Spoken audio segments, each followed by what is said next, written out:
আজকে আমরা পড়ব ক্লাস 10-এর প্রথম অধ্যায় father self.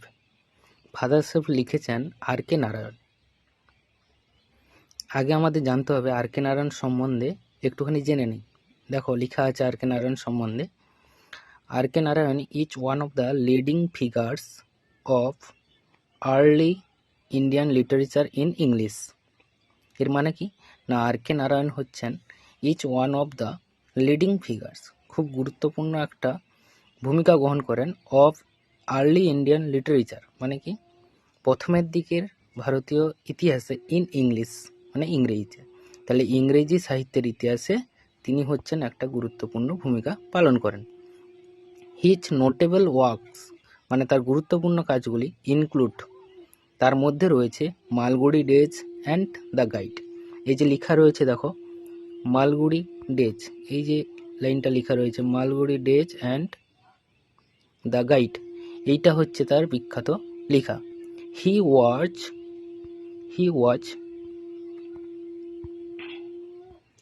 Was awarded the সাহিত্য academy award in 1958 for the guide.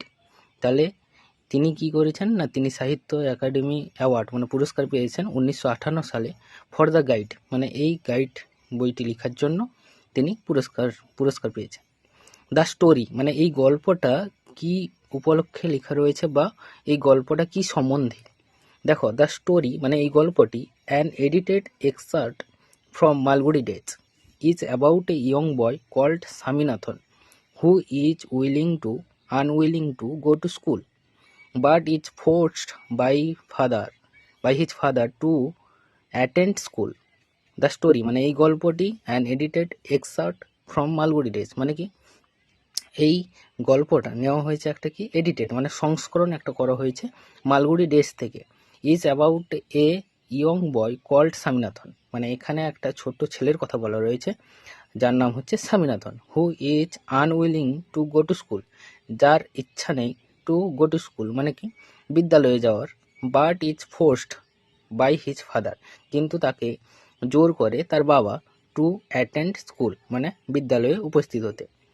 The story explores how মানে কি এই গল্পটা আমাদের বিস্তৃত করে through the events that follow, ঠিক আছে, কিছুগুলো ঘটনার মাধ্যমে Swami's original reservation about his teacher, ঠিক আছে, স্বামীস যে প্রকৃতপক্ষে রিজার্ভেশন মানে কি প্রকৃতপক্ষে পর্যবেক্ষণ অ্যাবাউট হিজ টিচার, তার টিচার সম্বন্ধে বা শিক্ষক সম্বন্ধে স্যামুয়েল গেট ট্রান্সফর্মড কনসিডারেবলি, এবং সেটা পরবর্তীকালে কী হয়েছিল পরিবর্তন হয়েছিল, তার শিক্ষক সম্বন্ধে ধারণাটা পরবর্তীকালে আমরা দেখতে পাই যে পরিবর্তন হয়েছিল।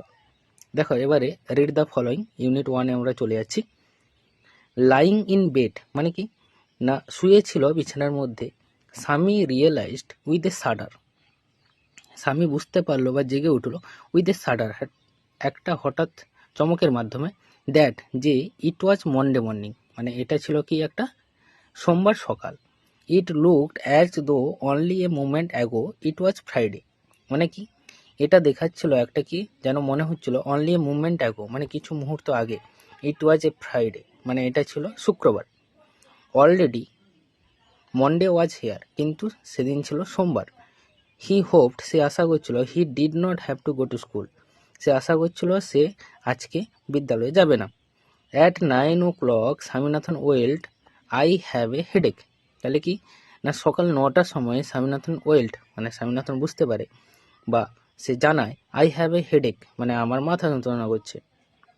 মাদার জেনারেসলি সাজেস্টেড দ্যাট, তার মা জেনারেসলি সাজেস্টেড মানে তাকে নির্দেশ দেন, স্বামী মাইট স্টে অ্যাট হোম স্বামী অবশ্যই বাড়িতে থাকবে। অ্যাট 9:30 মানে সকাল 9:30টার সময়, when he ought to have been in the school prayer hall যখন তার থাকা উচিত স্কুলের মানে বিদ্যালয়ের প্রার্থনার হলে, স্বামী was lying on the bench স্বামী শুয়েছিল কোথায় বেঞ্চের ওপর, ইন মাদার্স রুম মানে কি তার মায়ের কক্ষে বা মায়ের রুমে। ফাদার আস্কড হিম বাবা জিজ্ঞাসা করেছিলেন, have you no school today তোমার কি আজকে কোনো স্কুল নেই। হেডেক স্বামী রিপ্লাইড স্বামী উত্তর দিয়েছিল হেডেক মানে মাথা যন্ত্রণা।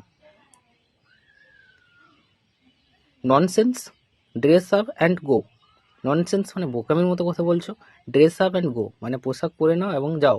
হেডেক হেডেক মানে মাথা যন্ত্রণা করছে। তখন স্বামী আবার রিপ্লাই দিচ্ছে যে হেডেক মাথা যন্ত্রণা করছে।